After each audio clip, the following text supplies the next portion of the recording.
Chapter 1. Joseph. Put the money in the fucking bag! The robber points his gun at the cashier's wrinkled face and slaps an empty backpack on the countertop. The cashier, a defenseless old man, doesn't know how to respond. The poor guy's in shock. Makes sense. It's a robbery after all. Are you deaf? The robber shouts at the cashier. Put the money in the bag! Call me unlucky because I'm the only person that's in this gas station store hands raised. In one of my hands, I hold a Kit Kat bar. It's not my weapon of choice, so I choose not to use it. The cashier trembles, slowly making his way to the register. I can't help but notice the gun shaking in the robber's hand.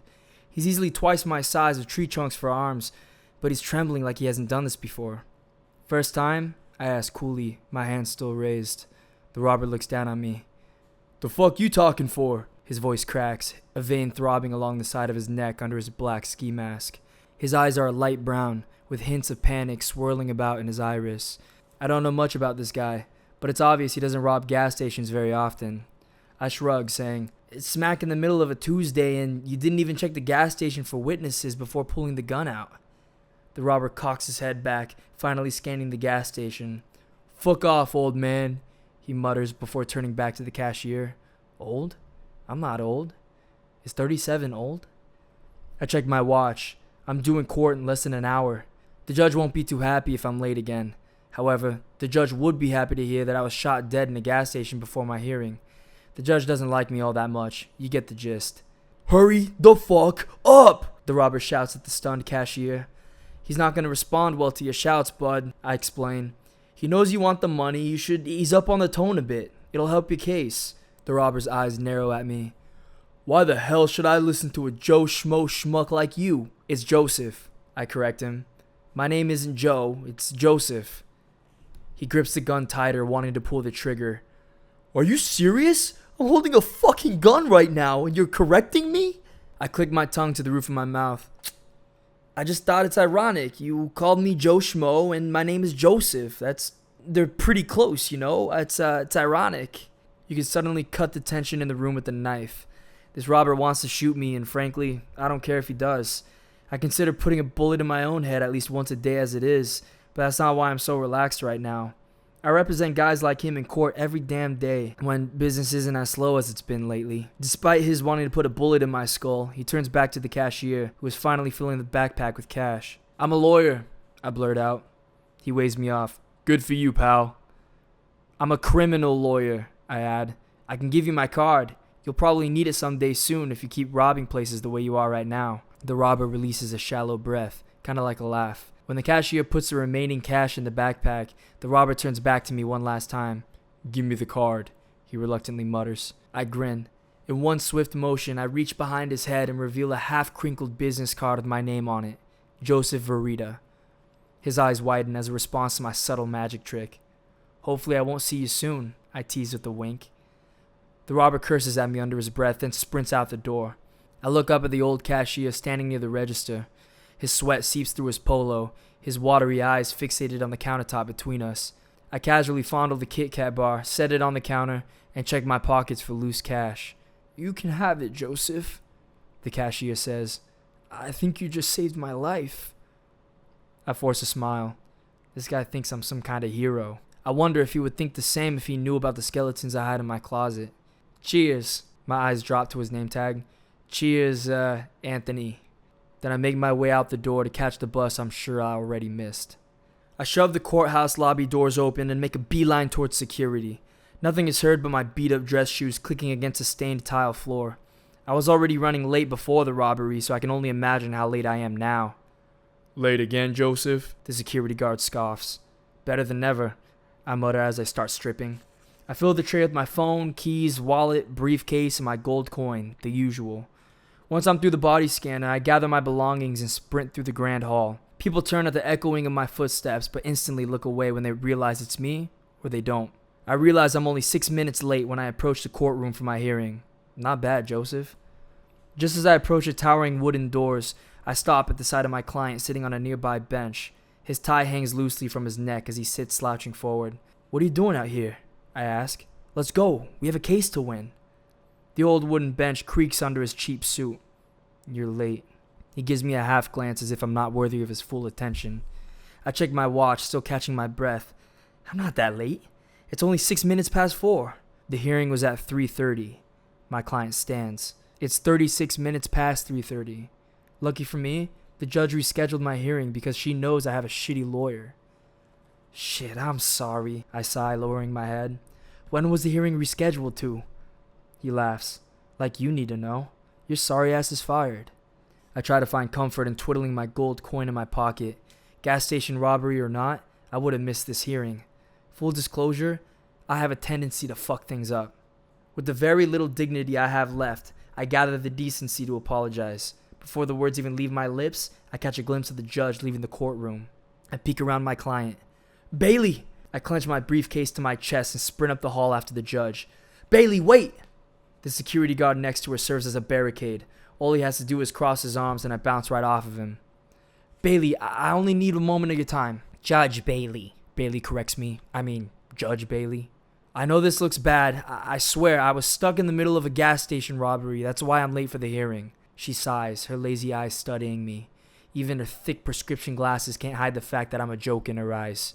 After years of barely getting by representing criminals in her court, my juvenile behavior is now expected. I judge criminals for a living, Joseph. Your sob story holds no power in my courthouse. Bailey, Judge Bailey, waves me off and continues up the hall. My client's gonna fire me for this, Judge Bailey, I shout over her officer's shoulder. Long overdue. Have a good night, Joseph. She disappears into another room, leaving me alone in the now empty hall.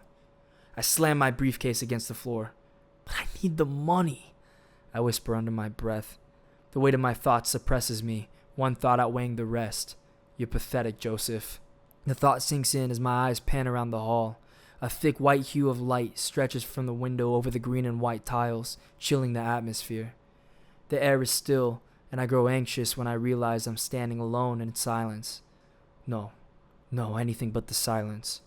I break into a cold sweat because it's in the silence that I hear the whisper. I clench my briefcase against my chest and something scrunches in my breast pocket. My anxiety lessens when I remember that I still have the Kit Kat bar. I pull it out, smiling at the glistening red wrapper. Joseph, maybe you're not so pathetic after all. It takes 2 attempts before I successfully shove my front door open with my full body weight.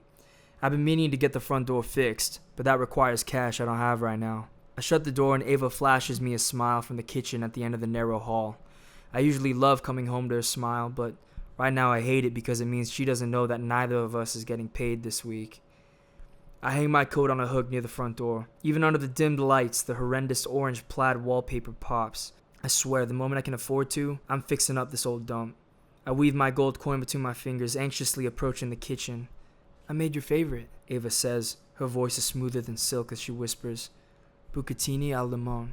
The dimples on her cheeks introduce themselves as she beams over the stovetop. She flicks her wrist over a series of sizzling pans, the aroma so alluring that I crave it as if I haven't eaten in days.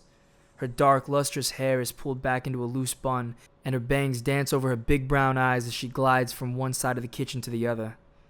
Ava's always moved with passion and grace. I like to think that's how you move when you love what you do. Ava loves what she does, which is caring for the people who need her care the most. Stevie, she chirps, hope you're ready to eat. A defeated sigh escapes me before I enter the kitchen. As Ava lifts the pot from the stovetop to the kitchen counter, her eyes meet mine, and I can tell she already knows. And yet, she keeps caring for us anyway. How was work today? She asks, somehow still smiling while scooping pasta into 3 bowls set on the kitchen table. I roll up my sleeves, slip my hands in my pockets, and stand near the table. Ava, don't. She sets the pot of remaining pasta in the middle of the table. Her eyes overflow with sincerity as she says, It's okay. My head weighs 1 trillion pounds when I nod. She said the same thing last week. It smells amazing, Ava. Stevie's voice is soft over a squeaky wheelchair rolling over the wood floor. He approaches his side of the table, leans over his bowl, and inhales the aroma. He smiles, a thin layer of fog coating his glasses. Ava sits across from Stevie, her eyes flicking between mine and his. Well, I hope it tastes as good as it smells. The two begin eating, and once my remaining pride dissolves, I do the same. I don't deserve to be eating my favorite food. I don't deserve to be with the only 2 people in my life who actually give a shit about me. I don't deserve to laugh, love, or even live. If you knew the memories that threaten my will to live each and every day, if you heard what I hear in the silence, you would agree. I don't deserve to live, but somehow I continue living anyway. When we're finished eating, Stevie thanks Ava, then smirks at me. You better have a good one ready, Dad. When do I not have a good one? I tease, eyes narrowed. He beams up at me when I toss a Kit Kat bar onto his lap. Give me 10 minutes. Ava and I clear the table, and it's not until we're doing the dishes that I finally muster up the courage to tell her what happened today. I'm not going to be able to pay you again. My forearms tense as I force the dish towel against the bowl like it wronged me. I'm frustrated with myself, and I imagine Ava is too. I feel Ava's eyes studying the side of my face. This is the third time, she exhales. Let me finish, she snaps. Her wet arm is warm against my bare forearm. It's the third time you haven't paid me and I'm still here. It's because I want to be. My hand loosens on the dish towel. Our eyes meet. Ava's gaze is one of understanding, one of empathy. She sees that I'm frustrated, but she also feels my frustration. She feels my pain. One of her many beautiful qualities is her inherent ability to recognize when I fail without holding it against me. Ava knows I'm a fuck-up who keeps somehow getting by in life, and she sticks around anyway. My wife's the same way. I'm gonna pay you, I state.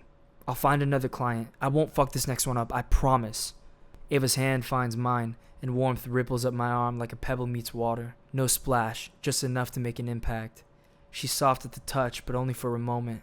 She quickly pulls her hand away, realizing the invisible boundary we almost broke. I'll be here at the same time tomorrow morning, she says, reaching for her jacket and bag. Same time tomorrow morning, I reply, watching her walk away. After 2 failed attempts at opening the front door, she finally manages. I dry my hands, making my way up the hall. Ava. As much as I want to open up about my feelings for her, the words refuse to be spoken. My wife would kill me. A few beats pass before she smiles. She already knows. Good night, Joseph. I lower my head. Good night. She leaves me alone in the entryway. Habitually, I take a few small steps to Stevie's room before I'm overcome by the silence Ava left behind. Come in. Stevie's voice is faint from behind the bedroom door. I slowly open the door to see Stevie reading a book. His wheelchair is positioned by his nightstand where he's able to read under the dull lamplight. Why are you so awkward with Ava? I exhale a laugh, forcing my hands into the pockets of my slacks. Why are you such a smartass? Stevie lifts his tiny chin and adjusts his glasses. My dad is a lawyer. Smartass runs in my veins. It blows my mind to see how quick Stevie's growing. I hear the growth in his voice. I see it in his face. He's 11 years old, and not a day goes by when I don't picture that tiny bald baby my wife handed me in that delivery room 11 years ago. Steven, she whispered, her chest rising and falling with every tired breath. Steven VERITA. Becoming a father is my fondest memory. It's the memory I cling to when the unwanted memories creep back into my mind with the help of the whisper. Even in the presence of my son, I grow uneasy. You said you have a good one tonight. Stevie's voice pulls me from my tainted mind. I do, I reply, clapping my hands. I lift Stevie, lie him on the bed, and sit in his chair. All right, I sigh, running my hand over my slicked curly hair. Give me a hero. Stevie, he responds without hesitation. Of course. I let out a laugh. Okay, give me a villain. Let's do a witch.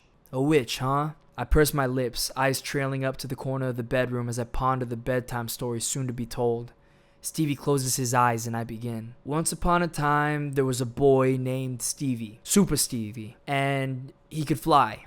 How high? Stevie asks. Higher than Superman. He smirks, eyes still closed. Can I be buff in the story? Stevie, you can be whatever you want. Then I want to be buff, he states. I want big muscles and I want to fly through the sky faster than a rocket ship. Listen, if you want to tell the story, I'm all ears. Stevie's hand tightens around his blanket. No, sorry. Okay, go. One night, Super Stevie was flying over Manhattan, making sure all was well in the city. But he noticed something. A massive crowd of people were gathered in Times Square. They were watching a lady dressed in black. Her eyes were big and green. Her skin white as snow. She held her hands high, hypnotizing the crowd. Hypnotizing the crowd to do what? Stevie asks in a sleepy tone. I ponder his question for a moment. It wasn't so much the crowd being hypnotized to do something. No, it was more like the witch was hypnotizing the crowd not to do something. Yeah, the witch was distracting the crowd from being able to have superpowers like Super Stevie. Stevie moans, and I'm not convinced he heard me answer his question. I continue anyway. But you see, here's the thing about Super Stevie. He wants to make other people super just like him. Because Super Stevie knows that the more people with superpowers like Super Stevie, the better the world will be. He flew closer to the witch and snuck into the crowd from behind. He knew that if he looked at the witch in the eyes, he would lose his powers, so he looked away.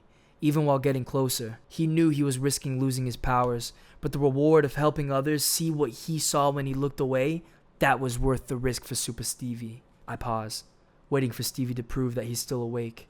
Nothing. I lift myself from the chair and tiptoe out of the room without waking him. It takes less than a minute for me to turn the living room couch into my bed.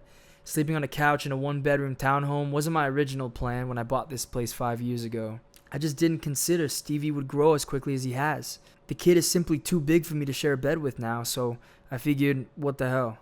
He can have the only bedroom. I stare at the black screen of the vintage television across the room. The TV is unplugged, a jumbled wire hanging from the base just inches from the orange plaid wall. I haven't watched a single episode of anything since we moved out here to the Bronx, and I have no desire to. I prefer to be in control of my mind. I do my own thinking. God forbid I ever let the TV try to convince me otherwise. But music, on the other hand. The record player in the corner of the room screeches when I place the needle on the record. Smooth jazz fills the room, playing quietly enough to keep from waking Stevie and loud enough to protect me from the silence. I gently nod, flicking my gold coin and snatching it out of the air while returning to the couch. This is my life, all day and night, barely getting by, avoiding the silence. Because it's in the silence that I hear the whisper. It wallows in the shadows of my mind. It lurks in the hole of my heart. It reminds me of its existence and the inevitability of one day coming back for me. The whisper belongs to death, and it's in the silence that I'm reminded death is near.